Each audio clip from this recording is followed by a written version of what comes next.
This is TWiT. Hey, the big news is in. Everybody has. So exciting. The table has been cleared. The Ninth Circuit Court of Appeals, as expected, upheld the judge's decision, said there's no reason for an injunction on this. Even the UK. You're jumping way ahead. Way ahead. Okay. I am. Give us the timeline. You guys, better than anyone, know I've spent most of this year figuring out the roller coaster that is how updates to Windows 11 have changed, right? Back and forth, back and forth. I never thought anything would ever be stupider, longer, more drawn out. And once again, I've been proven wrong. This Microsoft Activision Blizzard merger, acquisition, whatever, has been even more topsy-turvy. Last week was insane. Yes. Since we convened, it has been even more insane. So, yes, when we left things last week, there were two caveats, remember? One was that the FTC might file an appeal to the verdict. They did. They were just roundly slapped in the face and denied that. Summarily declined. Yeah. I'm paraphrasing the ruling. It said no. Basically, it was very short. So that was interesting. That's right. Oh, and I should say, just because I have to write about this, right? Mm-hmm. Once the FTC lost its appeal, there was a very strong chance, I thought, that Microsoft might actually consummate this acquisition over the weekend. Right. Problem is, we're in Mexico. We had friends with us, and we had already booked a hot air balloon ride for Saturday morning.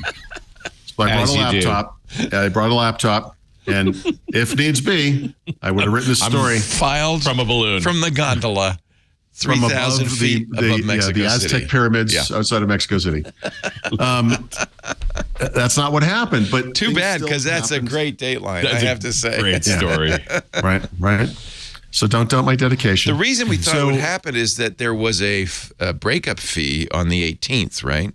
That they would owe $1 billion if it didn't happen by the 18th. I think it was more than $1 billion. $3 billion. Yeah.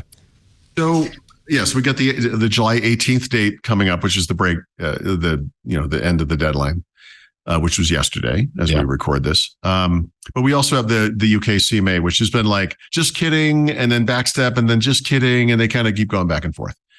So on the weekend, it's funny because I can't actually do this, but the UK CMA came out and said, you know what? We got a list of concessions from Microsoft that is meaningful. We are going to extend our deadline for its review for our review of these new concessions. I'm not a UK lawyer or legal expert, whatever, but the CMA typically issues what's called a final decision and then never comes back to readdress it ever again. This is one of the very rare times they've ever agreed to do that. It really feels like it's like if we can just find some way to save face so that we can say, oh, see, we got a concession, moving on. Because they know it's over, right? Using what will be only considered a butchered New Zealand accent, I will say back flipper or flip flopper. Flip flopper. You're a flip flopper. Order. So yes. So I think it was Sunday morning. So the balloon ride happened. We had this UK story. Okay, the acquisition was not happening. You're up in a balloon, floating above, checking my phone. And you're just constantly like, let's see if did it happen. Did it happen? I was any second. I was thinking, and you know what? The thing that this is what bugs me, and I didn't figure this out till Monday. I had exchanged some emails with Microsoft PR on Friday night because they issued a statement about the FTC losing the appeal. And I don't know this guy. It's just a guy from Microsoft PR. And I don't typically do this. So when people write me from a PR company, I always acknowledge the mail, and I'll just write back and say thanks. And I had one guy or woman some years ago who said, you're one of the few people that actually ever does this, and I'm like, okay, I wasn't sure if it was annoying or not. But anyway, I wrote this guy back and I said, thanks. And then I said, and congratulations, which is normally it's just so out of character for me. And then he said, thank you. He goes, I'm so happy that I can now enjoy my weekend, which should have been the clue. This wasn't happening during the weekend, right? Didn't realize it till Monday. He knew he was good. Yeah. Yep. He knew he was good. And he was maybe trying to tell you. Mm-hmm. Hint, very friendly. Hint. So I feel bad about that. Anyway, so Sunday we got what I think is the clearest signal yet that Microsoft is acquiring Activision Blizzard, which is that Sony, which apparently never answered a single email from Microsoft in 18 months, suddenly agreed to a deal for Call of Duty. Yeah, I was looking at the backstory of this. Microsoft had proposed this in 2021, it said. Yes, right? Yes, a long time ago. In January. 18 months ago. Yeah. What? Yep. And Sony was like, yeah, we're not even looking at it, you know? See, so, you dust off a 30-month-old email and say, okay. Yeah. Yep. It was signed and everything, and Sony just sat on it, hoping against hope that the courts would pay no attention to it. Pay no attention to that email sitting in my inbox. I now hate Sony with a burning fire that I can barely describe. But I will give them a little bit of credit because the FTC fell for their baloney rationale, like hook, line, and sinker, and continued that fight after Sony, in legal filings, admitted we never actually cared about this. We never thought that they were going to take it away. I'm going to defend Lena Khan. Maybe she wasn't doing this at the behest of Sony. That's all that proves. That she had her own reasons. Oh, no. I'm sorry. I want to be clear. I don't actually believe that the FTC was literally working on behalf of Sony. They weren't carrying water for Sony. No. I don't believe that. But they were in fact acting on behalf of Sony. So it would have benefited Sony, no question. Yes. But they had their own concerns, and they still do apparently. They appealed it. Yeah. Well, I mean, they do and they don't. I mean, their concerns 100% matched up with Sony's concerns. So even after Sony was like, I was just kidding. The FTC kind of kept it going. I don't remember the judge. That's what proves the point is, if they really were just carrying water for Sony would have said, okay, you can call off the dogs now, and that would have been that. All right. So once again, I'm gonna have to paraphrase. I don't have this quote in front of me, but when the judge originally ruled against the FTC, there was a beautiful quote which she said something. Again, I'm paraphrasing. You have spent 18 months gathering evidence. You've collected 100 documents of evidence. You've gotten all these experts to rule in. You've interviewed people, and we have found not one item that backs your claim that Microsoft will ... So yeah, I mean, I guess so, but the very nature of the fear of Microsoft taking Call of Duty away from Sony and PlayStation, whatever, was completely unwarranted from day one, and that never changed. Well, and Sony knew it, and even talked about it, and it was revealed, and the FTC continued. That's my point. So yeah, literally, they were not working on behalf of Sony, but at some point, when you realize that every argument you've ever made is false, made up, or just baseless, when do you give up? You had a stack of outs. Yep. Right. Like at any point along any of these reveals, you could have said, hey, under the circumstances, we withdraw our case. So I again, put in the awkward position of defending something that I think is defenseless. I will just say on behalf of the FTC, they have been given a political mandate to come down hard on big tech. There was further news about that today. Right. Specifically with regard to mergers and acquisitions. And listen, it's not a horrible defense, honestly, in this day and age to say, I'm sorry, but this company is just too freaking big. No, and the powerful don't get more powerful, right? That seems to be the real point of the argument. Even though not that they made that well at all. No, but again, the thing is with antitrust, with everything, right? You have to look at every individual case, and this one never made sense. So, okay. Anyway, let's move on. That was Sunday. So in order for the CMA extension, the deadline extension actually makes sense, apparently, a UK court had to actually rule that this was going to happen, and they did. And this gave the two sides time to negotiate, right? I don't remember what day that was, Monday, probably Tuesday, I don't know, Monday, Tuesday, whatever. And then today, Microsoft and Activision formally agreed to extend that July 18th deadline to October 18th to accommodate the renegotiation with the UK. I still think this thing's going to happen pretty quick. One of the interesting things that the CMA said, Friday, I'm losing track of stuff now, but was, hey, I know we said August 29th, I think was the day. We're not going to reinvestigate this case, and we're probably going to do it a lot more quickly than that. So I actually think this is going to happen. It could happen any day, but I think it's going to be within weeks. I don't think we're looking at the fall. I think this happens pretty quick. Yeah, it sounds like everybody's done. You know what the outcome's going to be. Why wait? Well, here's why you wait. So let's say you're the CMA. CMA is like, hey guys, I'll tell you what, just give us 2 weeks. We're going to write up some stupid document that makes it look like your concession. We had a plan, yeah. And then it looks like they did their job. It looks like there was some due diligence. If you come out too quickly with a verdict, it's like, wait a minute, what were you doing exactly? Yeah. But if they could, right? I think the other part of this is summer vacation. They don't want to work in the summer. Oh, that's right. Okay. That could be too. And so and plus nobody's watching. Like, this is a perfect time to take out the garbage. Right. Nobody's paying attention. Or as we used to say, take out the Euro trash. There you go. Yes. So I mean, listen, I might not changed my tune on this as with regards to whether it should happen. I am now. I'm sure I felt like this last week. I don't remember what I said exactly, but this seems like it's barreling toward this conclusion. That Microsoft will acquire this. I'm going to pay very close attention to the competition group in New Zealand who also had protests, because I suspect they're just going to let that one go. But it'll be fun to see what happens with them. Well, that's because they're polite there. It's like we disagree, but let's if you don't have anything nice to say, just shut your mouth. That kind of thing. And I think there's just got to be a read of the room. Right. Let's read the room on this one. Right. I don't defend the CMA or the FTC, but just looking at it, in the past now a little bit, it's slightly reasonable for the CMA to think, well, it's not going to be just us. The FTC is going hard after this too. Right. We will look like we did something to protect, whatever it is. Well, and I think this is what Brad Smith's play was. As soon as the FTC came on, it's like, if we break that, the rest will fall in line. Yep.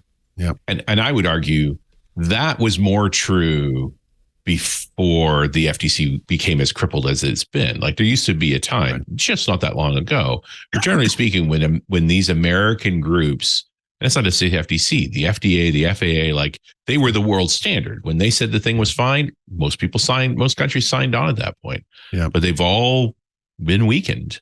And, Well, yes, but there's also, maybe someone knows more about this than I do, especially outside of tech, but I cannot think of a single example of an acquisition like this where a company has made so many concessions and so many deals with competitors on two fronts in this case, in order to mollify regulators and address the concerns and make this thing happen over such a long period of time. Yes, and even though the concessions were based on deception to the regulators, you made concession to regulators that were being deceived by your competitors. I got to point out, Microsoft is already a convicted monopolist. Well, hold on a second. They've made promises which they've broken in the past. Hold on a second. Is it unreasonable for a regulator or a judge to say, well, thanks for the promises, Microsoft, there's more to it than just making promises? But they never made that point. They never made that point. But that's not fair either. Microsoft today is not the Microsoft that did that stuff. Microsoft's reaction to this antitrust case is a polar opposite of what they did in 1999, whatever year it was. And all the stonewalling they did with the EU as well. This is like, I always use this example, I'm sorry. This is like saying, well, Germany is a proven fascist state and they will, that was a different Germany. No, but we have lots of rules about Germany arming. Yes. I mean, we still keep an eye on them, let me tell you. And even the German government has very strict rules about Nazis. They still are concerned. But that's still true here. So listen, no case like this in tech has undergone this level of scrutiny. We can sort of make that comparison. Like it's like, okay, we still feel like this is a convicted monopolist or whatever. But first of all, that thing was watered down to the point of uselessness by the time it ended. So yes, convicted, but whatever. They also basically they settled, didn't they? Wasn't it a settlement? Consent decree ended in 2011. Yeah. So yes, to all of that, of course, but this is a completely different company. Yeah. And a completely different era. This is not them running roughshod over the market they dominate. Right. Trying to kill competition and prevent other competitors. The FTC did bring up the fact that they had made promises in the ZeniMax acquisition, which they did not keep. What promises? What do you mean? They took one game away from Sony? Was that the promise? Because if it is Starfield, right? If that's the promise, then what you hold that up against is the 127 exclusives that Sony is wielding over Microsoft. And you say, the balance is still way off. So all we're doing here is giving Microsoft the right to compete on the same playing field that Sony does, and they're not even close on that in that regard. FTC pointed to Microsoft's record of acquiring and using valuable gaming content to suppress competition from rival consoles, including its acquisition of ZeniMax. Microsoft decided to make several of Bethesda's titles, including Starfield and Redfall, Microsoft exclusive. Despite assurances that it had given to European antitrust authorities, it had no incentive to withhold games from rival consoles. Forgive me, but I understand why the FTC was skeptical of promises Microsoft made in the Activision deal. And by the way, this is in the initial filing. The FTC brought this up. Right. But what you look at is how many games did ZeniMax release during this time frame that went cross-platform, and it's overwhelmingly in that favor. So yeah, but my point is only case. that Microsoft does exactly what's good for Microsoft, and if it involves exclusives, of course. Well, but that's why you regulate them. Yes, and of course it's going to do whatever it's in its best interest. No, but this proves the point. Microsoft should be allowed to do whatever it wants, just like Sony does. This gives Microsoft the ability to wield the same weapon against Sony that Sony and Nintendo wield against Microsoft. What will happen is, and I say this like it's a fact. I'm sorry, I didn't mean it like that. But it's inconceivable that what won't happen is, we'll look back on this 2 years, 5 years, 10 years. I don't care. Microsoft, Xbox, whatever, will have far fewer exclusives than Sony and Nintendo. Because Microsoft, unlike Sony and Nintendo, and this is the reason you go down the exclusives path, dominate in consoles, and Microsoft does not. It behooves Microsoft, because they have failed, to put their games on as many platforms as possible. Their path is the same one it is for Office, for anything else. Put it everywhere. That's how they make money. It's their strategy. It's what they've done with Microsoft 365. That used to be Windows first, and maybe Mac a little bit. And now it's everywhere. It's on mobile devices that they don't make. It's on the web. It's on everything. So that's the real proof. That's the real, and all you have to know is what Microsoft does broadly, and understand how and look at what they've done specifically with things like Minecraft, and apply this to here. Yes, there will be exclusives. There will be stuff. Of course there will. But everyone's doing it like this. That's the market. They're not, it's not like they're coming in and screwing everything up by having exclusives when no one else is doing it. They have the right to do that. As far as I know, everyone else is doing it is not normally considered an excuse. It is when you're the minority player in a market in which two other players dominate. Yeah.